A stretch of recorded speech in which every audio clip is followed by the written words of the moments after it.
इनके पास अभी फिलहाल तो फ़ोन नहीं था। वो परिवार के ही जो सदस्य हैं, माँ और हम इनके फ़ोन यूज़ करते थे। और अभी तक के जो इन्हें हमारी जांच है उसमें किसी गेम का या गेमिंग ऐप का अभी तक सामने नहीं आया है। और इसमें अभी हम अधिक जानकारी कर रहे हैं और जैसे कोई कंक्लूसिव सामने आता है तो आपको अवगत।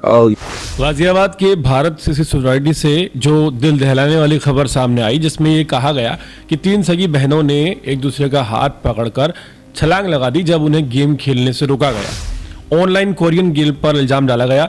अब यह खबर रहस्यमय होती जा रही है। पुलिस अधिकारियों का बयान सामने आया है, जिसमें शुरुआती जांच के आधार पर यह साफ कहा गया है कि गेम टास्क को लेकर, कोरियन गेम को लेकर किसी भी तरह का कोई भी तथ्य सामने शुरुआती जांच में नहीं आया है। दूसरे बयान में पुलिस का दावा है कि ये लड़कियां कोरियन कल्चर से प्रभावित थीं। लेकिन सवाल यह उठता है कि 12 साल की बच्चियां जो कोरियन कल्चर है उससे कैसे प्रभावित हो सकती हैं। हालांकि तीनों बच्चियां कोरियन वीडियोस जरूर बनाती थी और वीडियो यूट्यूब पर देखती थी, लेकिन कुछ ऐसे तथ्य सामने आए हैं जो हैरान करने वाले हैं। सबसे पहले आप ये तस्वीर देखिए। इस बड़े स्टूल पर चढ़कर क्या एक साथ 3 बहनें हाथ पकड़कर छलांग लगा सकती हैं? पहला सवाल ये है। ये विंडो हमेशा जबकि बंद रहती है। एक तथ्य ये भी सामने आया है कि जो पिता है चेतन कुमार, उसकी 2 बीवियां थी और ये तीनों इसी घर में एक साथ रहते थे। एक बीवी से एक बेटी थी और दूसरी बीवी से 2 बेटियां थी। क्या सच में यह हादसा है?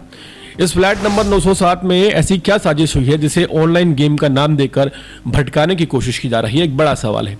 पिता चेतन कुमार ने मीडिया को बयान दिया है और जो बात कही है चौंकाने वाली है। पिता का कहना है कि हमें तो पता ही नहीं था बच्चे गेम या टास्क के बारे में, हमें कोई इंफॉर्मेशन नहीं थी। घटना के बाद पता चला। आखिर ये कैसे संभव है? पुलिस कहती है कि जब बच्चों पर रिस्ट्रिक्शन लगाया गया तो यह हादसा हुआ। पिता कहता है कि हमें तो पता ही नहीं था कि बच्चे गेम भी खेलते हैं या टास्क करते हैं। वहीं चश्मदीदों का दावा है कि रात 2 बजे फ्लैट की लाइट जल रही थी और एक कपल नजर आ रहा था। उसने पहले किसी को देखा जो ग्रिल पर चढ़ा और फिर वापस चला गया। अगर मामला सच में ऑनलाइन गेम का है तो सवाल बनता है कि लाइट जल रही थी तो फिर इस घटना को नजरअंदाज क्यों किया गया जिस वक्त 3 से 4 लोग घर में बड़े मौजूद थे? यही नहीं, इससे भी बड़ा सवाल यह है कि बच्चों के पास कोई फोन नहीं मिला है। अगर ऑनलाइन गेम का यह मामला है तो 3 मोबाइल फोन कम से कम बच्चों के पास होने चाहिए थे, जो कि एक भी मोबाइल फोन नहीं मिला है। सवाल यह भी है कि 3 बच्चों के पास क्या अलग अलग फोन थे? जवाब यही है कि किसी बच्चे के पास कोई मोबाइल फोन नहीं था।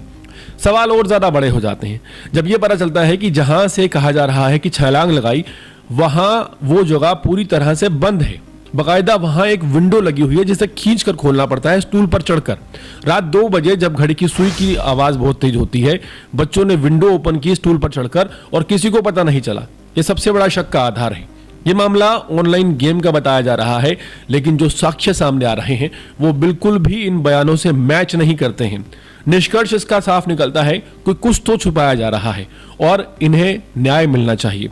हालांकि पुलिस ने साफ कहा है कि बयान जो दिए गए हैं पुलिस की तरफ से वो शुरुआती जांच का हिस्सा है, लेकिन जो तथ्य सामने आ रहे हैं वो साफ तौर पर कह रहे हैं कि इन बच्चियों के साथ एक बड़ी साजिश हुई है। किसी और की गलती का नतीजा या खामियाजा आप कह सकते हैं इन बच्चियों को भुगतना पड़ा है। सबसे बड़ा हैरानी वाला तथ्य यहाँ पर यह है कि ऑनलाइन कोरियन गेम को एक मोहरा बनाकर एक बड़ी साजिश को यहां पर छुपाने की कोशिश की जा रही है। इस बात में कोई दो राय नहीं है। जो पिता है बच्चियों का, वो अगर ये बयान देता है कि मुझे यही नहीं पता था कि बच्चे ऑनलाइन गेम खेल रहे हैं या खेलते हैं और मुझे फॉरेंसिक ने यह बताया, तो ये और भी चौंकाने वाला और हैरान कर देने वाला मामला है।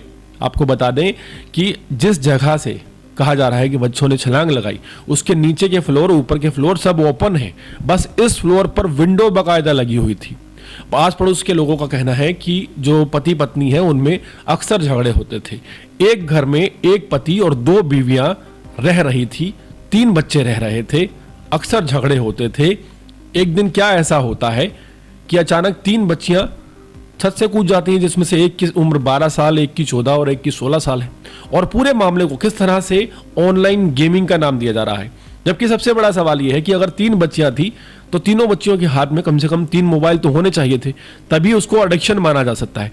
जब बच्चों के पास मोबाइल ही मौजूद नहीं था तो फिर इसे एडिक्शन कैसे माना जा सकता है?